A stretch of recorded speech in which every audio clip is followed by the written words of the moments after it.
আজ অনেকগুলো বছর পর গ্রামের বাড়ি আসলাম রুমনের বিয়ে উপলক্ষে। 2 বছরের সাবা এখন 7 বছরের হয়ে গিয়েছে। গাড়ি থেকে নামতেই রুমন দৌড়ে আসলো। পুরো রাস্তায় ফোনের পর ফোন করেছে। সেই ভোর থেকে এসেই দাঁড়িয়ে রয়েছে, এক হাতে ব্যাগ নিয়ে অন্য হাত দিয়ে সাবাকে কোলে নিয়ে। রুমন, বুবু আসতে কোনো কষ্ট হয়নি তো? না, কষ্ট হয়নি। কেমন আছিস তুই? রুমন, আলহামদুলিল্লাহ খুবই ভালো আছি। রুমন সাথে করে রিকশা নিয়ে এসেছিল। রিকশায় বসে গল্প করতে করতে চলে আসলাম বাড়ির সামনে।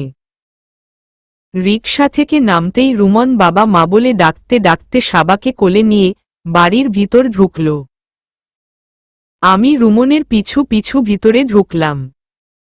বাড়িটা আমার কতদিনের চেনা। এ বাড়িতেই কেটেছে শৈশব কিশোরের দিনগুলো। বাড়ির ভিতর ঢুকতেই চাচা চাচি ছুটে আসল। বেশ ভালোই বয়সের ছাপ ফুটে উঠেছে দুজনের মুখেই। চাচা আমার হাত ধরে কাঁদতে কাঁদতে প্রশ্ন করল, কেমন আছি? চাচি শাড়ির আঁচল দিয়ে মুখটা চেপে ধরে কাঁদছে। আমি হাত বাড়িয়ে দুজনকে ধরে বললাম, আলহামদুলিল্লাহ, আল্লাহ আমাকে যেভাবে রেখেছেন খুব ভালো রেখেছেন। তোমরা কেমন আছো? কতদিন পর তোমাদের দেখলাম। টুকটাক কথা বলতে বলতে সেই পুরাতন আমার রুমটাতে ঢুকে পড়লাম। ভিতরে ঢুকতেই আর পুরাতন মনে হলো না ঘরটা। নতুন বিছানার চাদর, বালিশের কাভার, সুন্দর পরিপাটি করে সাজানো রুমটা। রুমন সেই আগের মতোই আমার ঘরের খেয়াল রাখে। ফ্রেশ হয়ে নাস্তার টেবিলে আসলাম। আজ কতগুলো বছর পর সকলে একসঙ্গে নাস্তা খেতে বসলাম। চাচি অনেক রকম পিঠা বানিয়েছে, আমরা আসবো তাই। পুলি পিঠা, চিতই পিঠা, দুধ চিতই, রসে ভিজানো চিতই, ভাপা পিঠা, হরেক রকম নকশি পিঠা দিয়ে পুরো টেবিল সাজানো। সাবা, চোখ বড় বড় করে এত পিঠা। রুমন, হাসতে হাসতে সব আমার মামুনি খাবে। সাবা, না না, আমি এত খাবো না। আমি তো সবগুলো থেকে একটা একটা করে খাবো। ওর কথায় সকলে হেসে উঠলাম। নাস্তার পর্ব শেষ করার পর নিজের রুমে চলে আসলাম সাবাকে নিয়ে। রাতে গাড়িতে করে এসেছি তাই ঘুম হয়নি, ঘুমানোর দরকার। আসার সময় রুমনকে বললাম, বিকেলে তোর শ্বশুর বাড়ি থেকে লোক আসার আগে আমাদের ডেকে তুলিস। রুমন, দুপুরে খাবা না তোমরা? না খেলে তো শরীর খারাপ করবে। কিছু হবে না রে, যখন উঠব তখন খেয়ে নিব। রুমন আর কথা না বাড়িয়ে আমাদের রেস্ট করার সুযোগ করে দিয়ে রুম থেকে বের হয়ে গেল। আমি সাবাকে জড়িয়ে ধরে শুয়ে পড়লাম। এরপর গভীর ঘুমে ঘুমিয়ে গেলাম। দুপুর 2:30টার সময় ঘুম ভাঙল চাচির ডাকে। চাচি, মাথা হাতিয়ে দিতে দিতে মা, রুমন তোদের উঠতে বলল। ওরা নাকি 4টার সময় আসবে। তোরা উঠে গোসল করে খাওয়া করে নে। আমি উঠে বসলাম। আমি বেশ বুঝতে পারছি আমি না খেয়ে থাকবো একবেলা, রুমন তা হতে দিবে না।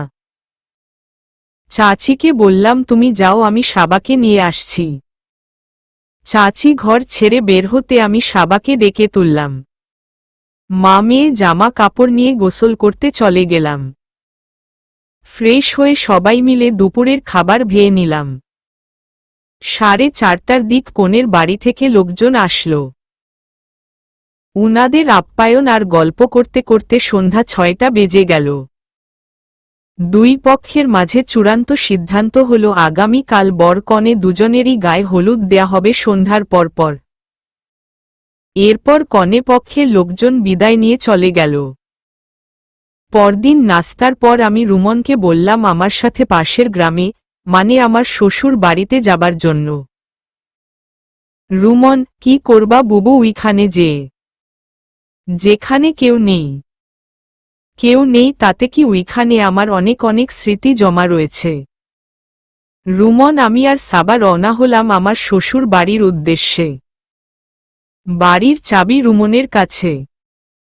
শাকিল মারা যাবার পর রুমন তাকে মাটি দিয়ে বাড়ি তালা মেরে চাবি সাথে করে নিয়ে যায়। কেননা শাকিল মারা যাবার আগে এ বাড়ি সাবার নামে লিখে দিয়ে গিয়েছে। আর সাবাই হচ্ছে মির্জা বাড়ির একমাত্র উত্তরাধিকারী।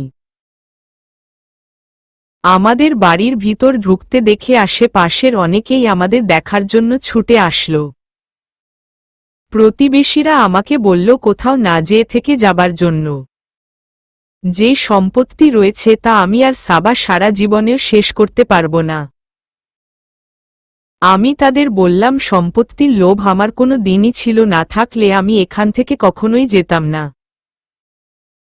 তার চেয়ে বরং আপনারা দোয়া করবেন আমি যেখানেই থাকি যেন আমার মেয়েটাকে নিয়ে ভালো থাকতে পারি, মেয়েটাকে মানুষের মতো মানুষ হিসেবে গড়ে তুলতে পারি। তাদের আরও জানালাম যত জায়গা জমি রয়েছে সব রুমন দেখাশোনা ও আবাদ করবে। মানুষজন কমার পর আমি আমাদের থাকার রুমে ঢুকলাম। অসংখ্য স্মৃতি জড়ানো রুমটাতে ঢুকতেই চোখের সামনে ভেসে উঠতে থাকল অসংখ্য পুরনো স্মৃতি। চোখ দিয়ে টপটপ করে পানি গড়িয়ে পড়ছে সে সব স্মৃতি মধুময় দিনগুলোর কথা ভাবতেই। সাবা শাড়ির আঁচল টেনে ধরে মা তুমি কাঁদছ কেন? কিছু না মা, এমনি। এটা তোমার বাড়ি, তোমার গ্রামের বাড়ি। রুমনের দিকে তাকিয়ে বললাম আমি মা আর শাকিলের কবর দেখতে যাব, দূর থেকে দেখেই চলে আসব। রুমন আমাকে সেখানে নিয়ে গেল। আমি দূর থেকে তাদের দুজনের জন্য দোয়া করে বিকেলের আগে আগে চলে আসলাম বাড়িতে। সন্ধ্যায় গায়ে হলুদের অনুষ্ঠান শুরু হল। এ বাড়ি ওই বাড়ি, দুই বাড়িতে গায়ে হলুদ দিতে দিতে রাত হয়ে এলো। পুরো বাড়ি মেহমানে পরিপূর্ণ হয়ে গেল। পরদিন বিয়ের আয়োজন, পুরো বাড়ি আলোকসজ্জা দিয়ে সাজানো হয়েছে। সন্ধ্যার পর আমরা কনের বাড়িতে এসে পৌঁছালাম। সময় মতো বিয়ে হয়ে গেল। একে একে বিয়ের সব আয়োজন শেষ হয়ে গেল। 2 দিন কেটে গেল, আমার ছুটিও শেষ হয়ে এলো। রুমন আর ওর নতুন বউকে সঙ্গে নিয়ে ফিরে আসলাম রাঙামাটি। সকালে বাচ্চাদের পড়াচ্ছি আর বিকেলে ওদের নিয়ে ঘুরতে বের হচ্ছি। উঁচু উঁচু পাহাড়, পাহাড়ের কোল ঘেঁষে বয়ে চলা আঁকাবাঁকা কাপাই হ্রদ, কখনো বা ঘুরে বেরিয়েছি ঝুলন্ত ব্রিজ। এভাবেই কেটে গেল আরও 7টি দিন। রুমন, ওর নতুন বউ সাবা সকলেই বেশ খুশি। সাবা এর আগে কখনো এত ঘোরাঘুরি করেনি। আমারও মন বেশ ভালো হয়ে গেল। নতুন করে যেন আমার জীবনে সবকিছু শুরু হল। রুমন বিদায় নিয়ে চলে গেল। আবারও একা হয়ে পড়লাম।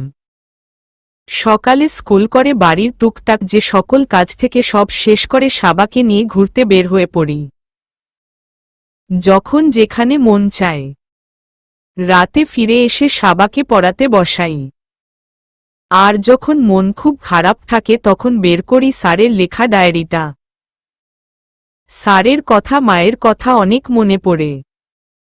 নিজেকে বুঝিয়ে রাখি স্যার ঝর্ণাকে বিয়ে করুক, তাকে নিয়ে সুখে থাকুক, এতে করে মা ভালো থাকবে, স্যার ও ভালো থাকবে।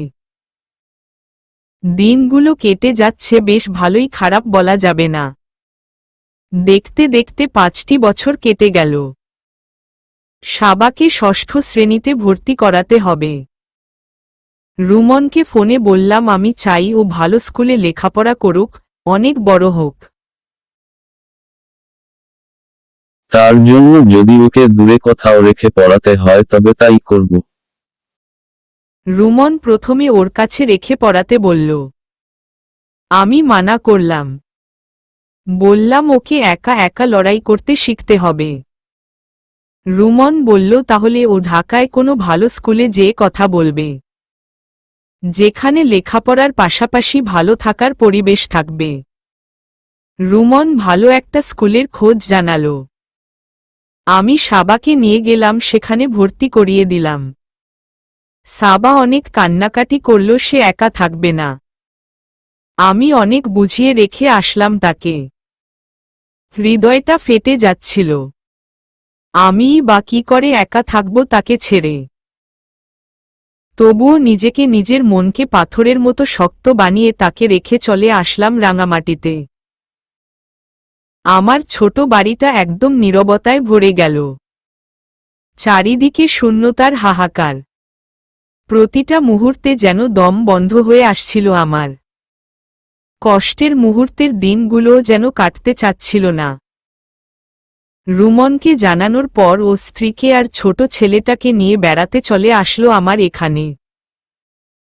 1 বছর আগে ওদের ঘর আলো করে এসেছে ছোট শিশুপুত্র, দেখতে অবিকল রুমনের মতো।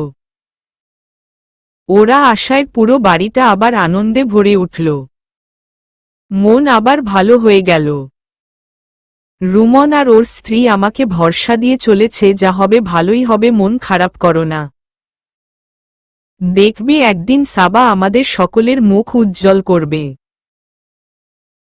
আমিও সেই বিশ্বাস করি। রুমনরা চলে গেল। আমি প্রতি 3 মাসে একবার করে যেয়ে সাবাকে দেখতে আসতে লাগলাম, আর ঈদের সময় ওকে বাড়িতে নিয়ে আসি। এভাবেই কেটে গেল আরও 10টি বছর। হঠাৎ এক রাতে আমার ফোনের রিংটোন বেজে উঠে অপরিচিত এক নাম্বারে। আমি ফোন রিসিভ করতেই অপর প্রান্ত থেকে পরিচিত এক কণ্ঠ বলে উঠল, রত্না। আমার সমস্ত পৃথিবী যেন আরেকবারও উত্তাল পাতাল করে দিল। সেই কণ্ঠস্বর। আমার মাঝে এক শীতল প্রবাহ বয়ে যেতে শুরু করল সে কণ্ঠ শুনে। আমার সমস্ত শরীর কাঁপছে। সে কণ্ঠ আরেকবার বলে উঠল, রত্না স্যার, আপনি এত বছর পর কেমন আছেন, আর আমার নাম্বার কোথায় পেলেন? জাহাঙ্গীর, সব প্রশ্নের উত্তর পাবে, তবে তোমাকে আমার বাড়িতে আসতে হবে। কেন স্যার? আমি যেতে পারবো না ওই বাড়িতে। জাহাঙ্গীর, সাবা কোথায় তুমি কি জানো? সাবার কথা শুনে চমকে উঠলাম। কোথায় মানে? ওরা তো মেডিকেল কলেজের হোস্টেলে থাকার কথা। জাহাঙ্গীর, সাবা এখন আমার বাসায়। তাই তোমাকে এখানে আসতে হবে। কিছু মুহূর্তের জন্য সবকিছু থমকে গেল। সাবা কি করে স্যারের বাসায় গেল? ফোনটা কেটে দিলাম। জীবন থেকে এতগুলো বছর কেটে গিয়েছে, বহুবার ঢাকায় গেলেও কখনো স্যারের সামনে যাবার সাহস পাইনি। এই ভেবে মানুষটা ভালো থাকুক, সুখে থাকুক, সংসার করুক। মাকে যে আমি কথা দিয়েছিলাম আমি বহুদূর চলে আসব, স্যারের জীবন থেকে সরে। না কিছুই ভেবে পাচ্ছি না সাবা কি করে স্যারের বাড়িতে গেল। সাবার নাম্বারটাও বন্ধ দেখাচ্ছে। রুমনকে কল দিয়ে জানালাম ঢাকায় আসার জন্য। আমি ভোরের গাড়িতে ঢাকার পথে রওনা দিব।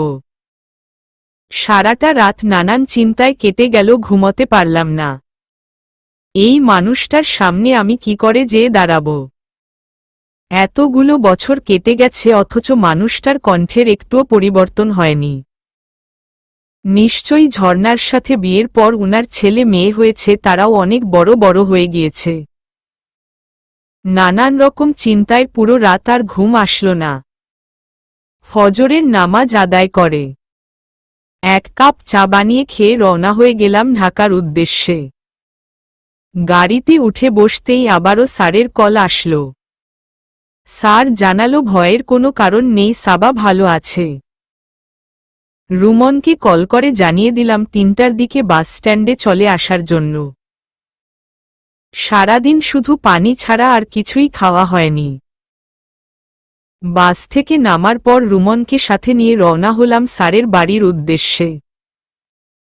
পথে রুমন একের পর এক প্রশ্ন করেই চলেছে। আমি বললাম, তোর সমস্ত প্রশ্নের উত্তর তুই পেয়ে যাবি। মনের ভিতর ভয় বাসা বেঁধে রয়েছে। গত 15টা বছর বুকের ভিতর যে কষ্ট মাটি চাপা দিয়ে রেখেছি তা যদি আবারও সামনে চলে আসে। প্রায় আধ ঘন্টা পর বাড়ির গেটের সামনে গাড়ি চলে আসলো।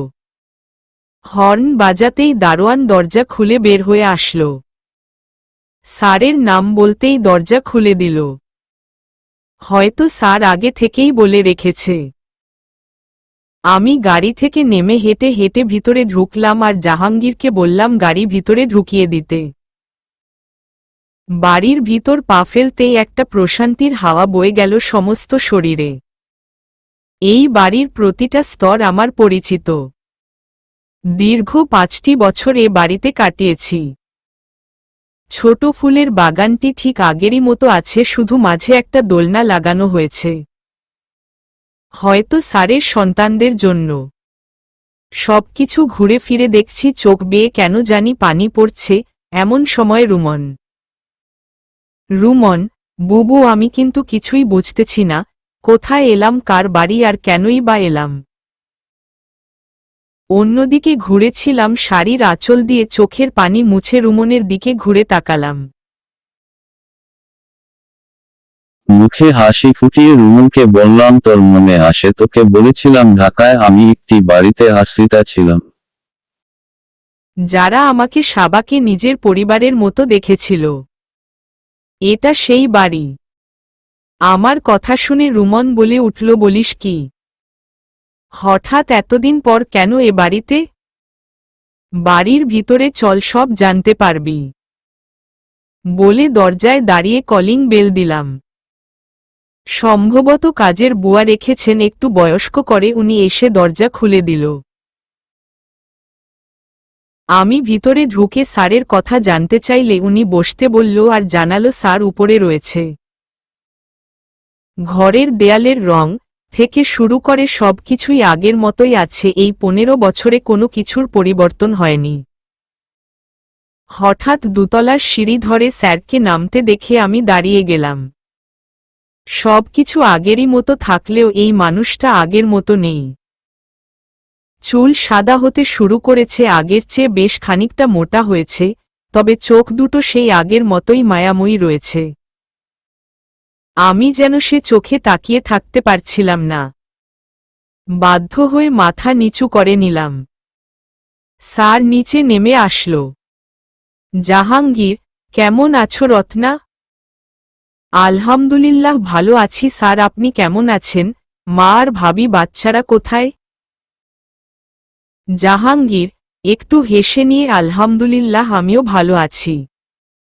মা আর এই পৃথিবীতে নেই, চা খাবে?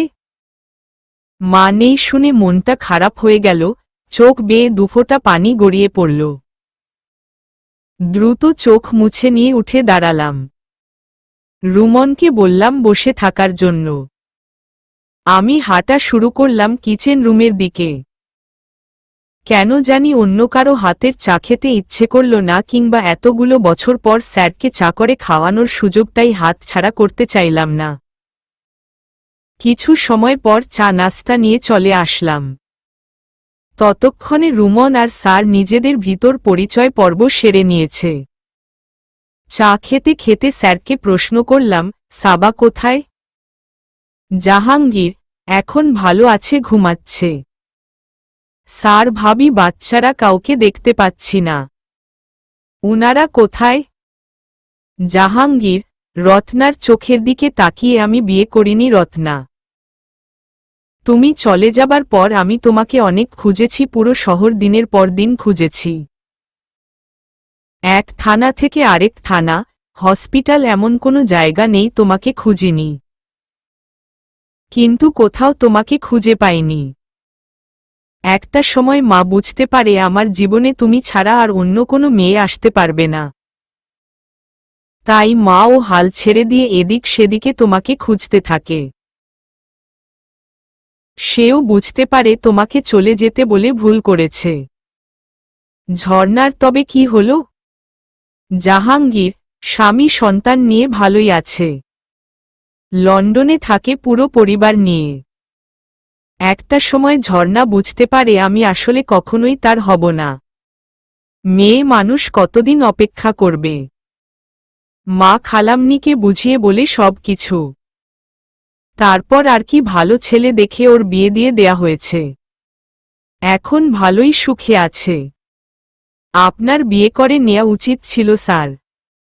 জাহাঙ্গীর, একটা সময় মা মারা গেলেন, আমি ভীষণ একা হয়ে পড়লাম। প্রথম প্রথম খুব কষ্ট হতো। বাড়িতে ফিরলে খুব একা একা লাগত। এত কষ্ট লাগত যে বলে বুঝাতে পারবো তোমাকে। অফিসে ওভার টাইম শুরু করে দিলাম। টাকার জন্য না, টাকার অভাব তো আমাদের কখনো ছিল না, কিন্তু নিজেকে ব্যস্ত রাখার জন্য দিন রাত ডিউটি শুরু করলাম। একটা সময় বুঝতে পারলাম নিজেকে সবকিছুর সাথে মানিয়ে নিতে পেরেছি। তারপর আবার স্বাভাবিক জীবন শুরু করলাম। আমি যখন যেখানেই থাকি, যে অবস্থায় থাকতাম, তোমাকে খুঁজেছি। আমার দুচোখ চারিদিকে শুধু তোমাকেই খুঁজে ফিরেছে। এভাবেই দিনের পর দিন, বছরের পর বছর কেটে গিয়েছে। অবশেষে এতগুলো বছর পর তোমার দেখা পেলাম। আমি দুঃখিত স্যার, আমি জানতেই পারিনি এত কিছু হয়ে গিয়েছে আপনার জীবনে। যদি কখনো পারেন আমাকে ক্ষমা করে দিবেন। জাহাঙ্গীর, এসব কথা ছাড়ো, তুমি কি জানো সাবা মদ খেয়ে রাস্তায় মাতলামি করছিল? আমি আর রুমন স্যারের কথায় চমকে উঠলাম। কি বলছে এসব? স্যার, আপনার কোথাও ভুল হচ্ছে। সাবা কখনোই এমনটা করতে পারে না। ও ভালো ছাত্রী, মেডিকেল কলেজে লেখাপড়া করে। ও কেন নেশা করবে? জাহাঙ্গীর, সাবার বয়ফ্রেন্ডের সাথে ব্রেকআপ হয়েছে, তবে এটা আসল কারণ নয়। সাবার কথা মতে তোমার কারো সাথে অবৈধ সম্পর্ক রয়েছে, যা সে মেনে নিতে পারছে না। ওর বয়ফ্রেন্ডের সাথে ব্রেকআপের কারণ ও অনেকটা এটাই, আর তোমার নাম্বারও আমি সাবার কাছেই পেয়েছি। সাবা দেখতেও অনেকটা তোমার মতোই হয়েছে, তাই ওকে চিনতে আমার তেমন অসুবিধা হয়নি। সাবার ভাষ্যমতে ও দুদিন আগে তোমার উইখানে চলে যায় বয়ফ্রেন্ডের সাথে ব্রেকআপ হবার পর, কিন্তু তোমাকে পায়নি বলে অপেক্ষা করতে থাকে। একসময় গভীর রাতে তোমাকে একটি কালো গাড়ি থেকে নামতে দেখে ও লুকিয়ে পড়ে বাড়ির পাশে। গাড়ি থেকে নামতেই গাড়িটা সোজা চলে যায়। কে ছিল তোমার গাড়িতে? তবে কি ওর বয়ফ্রেন্ড যা বলেছে তার সবই সত্যি? তোমাকে কিছু জানানোর বা তোমার সামনাসামনি হবার সাহসও জোগাতে পারেনি। তাই ভোর হতেই ও তোমার সাথে দেখা না করে ঢাকায় ফিরে আসে। এরপরেই ও নেশা করে রাতে। আমি ডিউটি শেষ করে বাড়িতে ফেরার পথে রাস্তায় হাঙ্গামা করতে দেখে ছুটে যাই। প্রথম দেখে আমি চমকে উঠি। অবিকল তোমার মতো চোখ, মুখ। আমি ওর কাছে নাম জানতে চাইলে সাবা বলেই জ্ঞান হারিয়ে ফেলে। আমি ওকে বাসায় নিয়ে আসি। এরপর সাবার ফোন থেকে তোমার নাম্বার নিয়ে ফোন করি। বাসায় আসার পর নেশার ঘরে সারা রাত সাবা এসব প্রলাপবাক্য বকতে থাকে। একটা দীর্ঘশ্বাস ছদছেড়ে আমি জানি, আমি বিশ্বাস করি, রত্না নামক যে মেয়েটাকে আমি চিনি, তার বিরুদ্ধে আনা অভিযোগ কখনোই সত্যি হতে পারে না। যদি সে এমনই হতো, তবে আমার ভালোবাসাতে উপেক্ষা করে সে চলে যেতে পারত না। তবুও আমি জানতে চাই সাবার এমন মনে হবার কারণ কি? স্যার কথাগুলো বলছিল, আমার চোখ বেয়ে পানি টপটপিয়ে পড়ছিল। কি বলবো আমি ভেবে পাচ্ছিলাম না। ইচ্ছে করছিল এক দৌড়ে ছাদে উঠে এক লাফে নিজের জীবন দিয়ে দেই। কিন্তু আমি জানি আত্মহত্যা করা মহাপাপ। আমি সে পাপ করতে পারবো না। জীবনের এতগুলো দিন আমি যে আল্লাহকে বিশ্বাস করেই বেঁচে আছি। 2 বছরের সাবা আজ 22 বছরের হয়ে গিয়েছে। যার জন্য পুরো জীবনটা শেষ করে ফেললাম, সেই আমাকে ভুল বুঝল। চোখের পানি যেন থামতেই চাচ্ছে না। জাহাঙ্গীর, প্লিজ কাঁদবে না। আমার খুব কষ্ট হয়, কারণ এতগুলো বছরের ও আমি তোমার মায়া কাটিয়ে উঠতে পারিনি তোমাকে ভুলতে। আমি শাড়ির আঁচল দিয়ে চোখের পানি মুছে নিজেকে শক্ত করে স্যারের দিকে তাকালাম। স্যার অপলক আমার দিকে চেয়ে রয়েছে। আমি মাথাটা নিচু করে নিলাম, কারণ আমিও স্যারের মায়া কাটিয়ে উঠতে পারিনি। দ্বিতীয়বার আর স্যারের দিকে তাকানোর মতো সাহস আমার হয়ে উঠল না। নিজেকে খুব শক্ত করলাম। রুমন একটা হাত আমার হাতের উপর রেখে ভরসা দিচ্ছে। আমি আস্তে আস্তে বলতে শুরু করলাম, রূপ যৌবন আমার কম ছিল না, চাইলেই শাকিলের সংসার ছাড়ার পর যে কাউকে বিয়ে করেই আমি সংসার করতে পারতাম। কিন্তু শুধু মাত্র মেয়ের মুখের দিকে তাকিয়ে আমি করিনি। গ্রামে রেখে যাওয়া ওর বাবার বিপুল সম্পত্তি যদি বেচে দিয়ে আরাম আয়েশের জীবন আমি বেছে নিতাম, তাহলে এক জীবনে আমার আর কোনো কিছুর প্রয়োজন পড়ত না। আমি আমার জীবনের সুখ বিসর্জন দিয়েছি শুধু মেয়ের জন্য। সেই ছোট শিশু ছিল যখন ঘর বাড়ি সব ছেড়েছিলাম। এই পৃথিবীতে একা একটা নারীর বেঁচে থাকতে কতটা লড়াই করতে হয় তা ও জানে না। বড় হবার পর সবসময় আমার হাসি মাখা মুখটাই দেখেছে, কখনো আমার ভিতরে পুড়তে থাকা ক্ষত বিক্ষত হৃদয়টা ও বুঝার চেষ্টাই করেনি। এই এতগুলো বছরে আমার দেহে কোনো পুরুষের স্পর্শ পড়েনি, এর জন্য আমাকে কম সংগ্রাম করতে হয়নি। এটা আমার মেয়ে না বুঝলেও আপনি বুঝবেন স্যার। আমি ওর ছোটবেলা থেকেই চেয়েছিলাম ও আমার মতো শক্ত মনের হোক। তাই বুকে পাথর বেঁধে ওকে আমার থেকে দূরে এই শহরে রেখে মানুষ করার চেষ্টা করেছি। কত রাত ছটফট করতে করতে ঘুমিয়েছি ওকে দেখার জন্য, শুধু ভয় এসে দেখা করিনি, যেন ও আমার সাথে চলে যেতে না পারে। প্রতিটা ছুটিতে যখন মেয়ে রাঙ্গামাটি আমার কাছে আসত, তখন প্রতিটা মুহূর্ত আমার কতটা আনন্দে কাটত স্যার আমি কাউকে বলে বুঝাতে পারবো না। যখনই হোস্টেলে চলে আসার দিন হতো আমার ভিতরে তীব্র যন্ত্রণা হতো, মনে মনে ভাবতাম আবার কবে আসবে আমার কলিজা। আমি চাইলে মেয়েকে আমার কাছে রেখেই পড়ালেখা করাতে পারতাম। ওর বাবার সম্পত্তির কিছু অংশ বিক্রি করলে আমাদের জীবনে কোনো রকম কষ্ট থাকত না। আমি তা করিনি, হয়তো এটাই আমার সবচেয়ে বড় অপরাধ। মেয়ের অভিযোগে আমার বিন্দু পরিমাণও কষ্ট লাগেনি স্যার। কষ্ট পেয়েছি এটার জন্য আমি ভাবতাম মেয়ে আমাকে বন্ধু মনে করে আমার সাথে সবকিছু শেয়ার করে। কিন্তু আমার ধারণা ভুল ছিল। স্যার, কালো গাড়িটা এখনো আপনার বাড়ির পার্কিংয়ে রয়েছে। গাড়িটা রুমনের, সেদিন রাতে রুমনই আমাকে নামিয়ে দিতে গিয়েছিল বাড়িতে। কেননা সাবার বাবার রেখে যাওয়া সম্পত্তির কিছু সম্পত্তি আমার নামে ছিল। সেগুলো বিক্রি করে গ্রামের বড় বাজারে সাবার নামে থাকা জায়গার উপর আমি একটা হাসপাতাল নির্মাণ করাচ্ছিলাম, যার পুরো দায়িত্ব রুমনের উপর দেয়া হয়েছে। রুমন সেদিন সেজন্যই আমার সাথে দেখা করতে গিয়েছিল। রাতে থাকারও কথা ছিল, কিন্তু হঠাৎ করেই ওর স্ত্রী অসুস্থ হয়ে পড়াতে আমিই জোর করে ওকে বাড়িতে ফেরত পাঠাই। কথাগুলো শেষ করে দুহাতে মুখ চেপে ধরে কান্না করছি, আমার সামনে বসে থাকা স্যারের চোখ বেয়েও পানি গড়িয়ে পড়ছে। পাশে বসা রুমনেরও চোখ দিয়ে পানি পড়ছে। আমার ভিতরটা ফেটে যাচ্ছে। যে মেয়ের জন্য এত কষ্ট করলাম সে মেয়ের এমন অভিযোগে। হঠাৎই কেউ একজন পেছনে থেকে এসে পা জড়িয়ে ধরল। আমি চমকে তাকাতেই সাবার মুখটা দেখতে পেলাম। এ কি করছিস, ছেড়ে দে পা। সাবা, মা আমার ভুল হয়ে গিয়েছে, ক্ষমা করে দাও। আমি তোমাকে বুঝতে পারিনি, ওই ছেলের কথায় আমার খুব কষ্ট লেগেছিল। ছেলেটাকে আমি অনেক ভালোবেসে ফেলেছিলাম, তাই তোমার প্রতি আমার অবিশ্বাস জন্মেছিল। আর কখনোই এমনটা হবে না। এ জীবনে তুমি আমার সব, তুমি যা বলবে আমি তাই করব। এমন ভুল আর কোনো দিনও হবে না। সাবার চোখের পানিতে পা ভিজে যাচ্ছে। মেয়ে যত বড়ই অপরাধ করুক, মায়ের মন তাকে অপরাধী বানিয়ে রাখতে পারে না।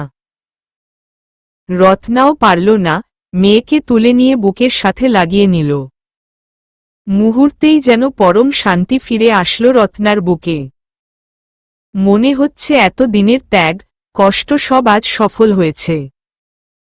মেয়ের কপালে চুমু দিয়ে বুকের সাথে শক্ত করে জড়িয়ে ধরে রাখছে রত্না, যেন আর কোথাও হারাতে না পারে।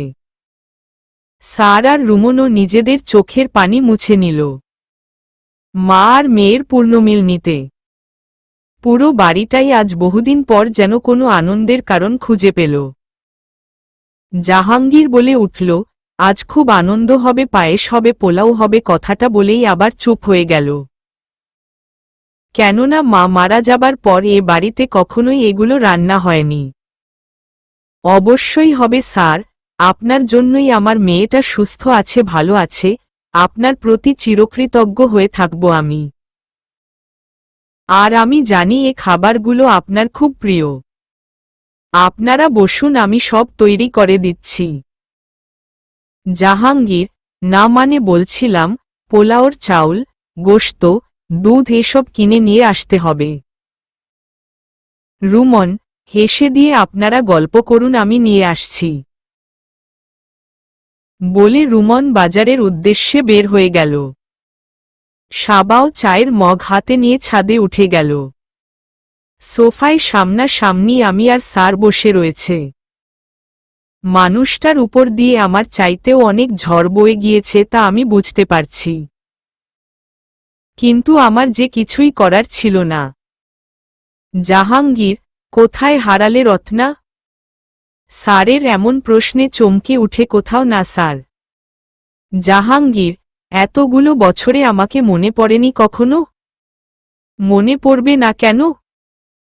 যখন খুব বেশি মনে পড়েছে তখন আপনার লেখা ডায়েরিটা পড়েছি আর দুচোখের পাতা ভিজিয়েছি। রান্না করে খেতে খেতে গভীর রাত হয়ে গেল, তাই রাতে ফিরতে পারলাম না। যে ঘরটায় দীর্ঘ 5টা বছর কাটিয়ে দিয়েছি সে ঘরেই শোবার জন্য এসে চমকে উঠলাম। ঘরটা আগের মতোই সাজানো গুছানো রয়েছে, বরং ঘরের দেয়ালে আমার আর সাবার ছোটবেলার বেশ কিছু ছবি টাঙানো। ছবিগুলো স্যারের একটি জন্মদিনে তোলা হয়েছিল। নিজেকে খুব অপরাধী মনে হচ্ছিল। সাবা ঘুমিয়ে পড়লেই সারা রাত ঘুমাতে পারলাম না। সকালে স্যার আর রুমন উপর থেকে নেমে আসলো, ততক্ষণে আমার নাস্তা বানানো শেষ হয়ে গিয়েছে। সকলে একসাথে নাস্তা খেয়ে নিলাম। বিদায় লগ্নে এসে যেন হৃদয়টা ভেঙ্গে চুরমার হয়ে যাচ্ছে। চোখ বেয়ে টপটপ করে পানি পড়ছে। স্যারের চোখ দুটো ভয়ঙ্কর রকম লাল হয়ে এসেছে। মুহূর্তেই যেন টপটপ করে পানি পড়তে শুরু করবে। পৃথিবীর নিয়মই হয়তো এটা, প্রিয় মানুষের বিদায় যেন সবকিছু থমকে যায়। শত চেষ্টাতেও মুখে হাসি ফুটাতে পারলাম না। নারীর মন অনেক শক্ত হতে হয়। সাবার হাতটা শক্ত করে ধরে এগিয়ে চললাম নিজের গন্তব্যের দিকে। হয়তো আর কখনোই আসা হবে না, দেখা হবে না স্যারের সাথে। যারা স্যাড এন্ডিং পছন্দ করেন তাদের জন্য সমাপ্ত। বাকিটুকু যারা হ্যাপি এন্ডিং চেয়েছেন তাদের জন্য। দেখতে দেখতে 6টি বছর পার হয়ে গেল। আমি নিশাদকে কোলে নিয়ে বসে আছি, পাশেই স্যার কফির মগ হাতে দাঁড়িয়ে রয়েছে। নিশাদ সাবার একমাত্র ছেলে। সেদিন দরজার সামনে পর্যন্ত আসতেই স্যার পেছনে থেকে শক্ত করে আমার হাতটা চেপে ধরে। আমি পাথরের মূর্তির মতো দাঁড়িয়ে যাই। স্যার বলে উঠে, এভাবে বিদায় নিয়ে না গেলে হয় না। জীবন হয়তো থেমে থাকবে না, তবে তুমি যদি আজ চলে যাও তবে বাকিটা জীবন হয়তো আমাকে এখানেই থমকে থাকতে হবে। আমি স্যারের দিকে ফিরতে ফিরতে সাবা আমার হাত ছেড়ে দিল। রুমন ও দাঁড়িয়ে পড়ল। স্যারের চোখ বেয়ে পানি পড়ছে। আমি কি বলবো কি করব বুঝতে পারছিলাম না। হুট করে সাবা বলে উঠল, মা, আমার জন্য তুমি তোমার গত 22টা বছর তিলে তিলে শেষ করে দিয়েছ, আর না। মানুষ কি বলবে, সমাজ কি বলবে তা ভেবে লাভ নেই। আজ বাদে কাল যদি আমার বিয়ে হয়ে যায় তখন তোমাকে কে দেখবে? পৃথিবীতে যদি কেউ তোমাকে নিঃস্বার্থভাবে ভালোবেসে থাকে তবে সেটা আঙ্কেল। আর এত ভালোবাসাকে কে উপেক্ষা করে আজ তোমার চলে যাওয়া মোটেই ঠিক হবে না। আমি জানি তুমি মানো, তুমি বিশ্বাস করো আল্লাহ যা করেন তা তার বান্দার ভালোর জন্যই করেন। তবে মনে করো তোমার এখানে আসা আঙ্কেলের সাথে আবার দেখা সবকিছুই আল্লাহ তোমার জন্য লিখে রেখেছিল। আর আগামীতে যা হবে তাও তোমার ভালোর জন্যই হবে ইনশাআল্লাহ। রুমন, বুবু সাবা ঠিকই বলেছে, আজ তোমার দিন আর আগামীর দিনগুলোও তোমার জন্য। তোমরা দুজন কথা বলো, আমরা অপেক্ষা করছি। সেদিন আর স্যারের চোখের পানি উপেক্ষা করে ফিরে আসতে পারিনি। সেদিনের পর থেকে আজ 6টি বছর একই ছাদের নিচে রয়েছি দুজন। এর ভিতর সাবার বিয়ে হয়ে গিয়েছে। ওর বর ও ডাক্তার। দুজন মিলে হাসপাতাল দেখাশোনা করে আর মাঝে মাঝে বেড়াতে আসে। আজ আমাদের 6ষ্ঠ বিবাহ বার্ষিকীতে বেড়াতে এসেছে। আমিও আল্লাহর অশেষ রহমতে বেশ ভালোই আছি। জীবন থেকে হারিয়ে যাওয়া সুর নতুন করে জীবনে ফিরে এসেছে। সত্যিই আল্লাহ যা করেন তার বান্দার ভালোর জন্যই করেন। তাই কখনো হতাশ হতে নেই। আল্লাহর রহমত থেকে নিরাশ হতে নেই। নিশ্চয়ই আল্লাহ চাইলে আপনার জীবন অনাবিল আনন্দে ভরিয়ে দিতে পারেন। তার কাছে চাইতে হবে অন্তর থেকে। আল্লাহ আপনাকে কখনোই নিরাশ করবে না ইনশাআল্লাহ। স্যার, কি ভাবছো এত মনোযোগ দিয়ে? ভাবছি আমার জীবনটা আজ পরিপূর্ণ হয়েছে আল্লাহর অশেষ রহমতে।